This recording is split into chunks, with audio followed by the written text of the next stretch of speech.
نبی کریم صلی اللہ علیہ وسلم کا ارشاد ہے، جو شخص کسی مسلمان کی پردہ پوشی کرتا ہے، اللہ جل شانہ دنیا اور آخرت میں اس کی پردہ پوشی فرماتے ہیں، اور اللہ تعالیٰ بندے کی مدد فرماتے ہیں جب تک کہ وہ اپنے بھائی کی مدد کرتا ہے۔ دوسری جگہ ارشاد ہے، نبی کریم صلی اللہ علیہ وسلم کا ارشاد ہے کہ جو شخص کسی مسلمان کی پردہ پوشی کرتا ہے، اللہ جل شانہ قیامت کے دن اس کی پردہ پوشی فرمائے گا۔ جو شخص کسی مسلمان کی پردہ داری کرتا ہے، اللہ جل شانہ اس کی پردہ داری فرماتا ہے، حتیٰ کہ گھر بیٹھے اس کو رسوا کر دیتا ہے۔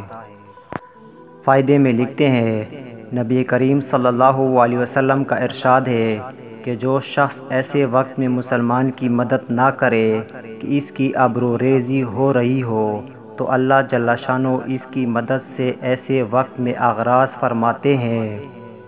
جبکہ وہ مدد کا محتاج ہو۔ ایک دوسری حدیث میں نبی کریم صلی اللہ علیہ وسلم کا ارشاد مبارک ہے کہ بدترین سود مسلمان کی ابرو ریزی ہے۔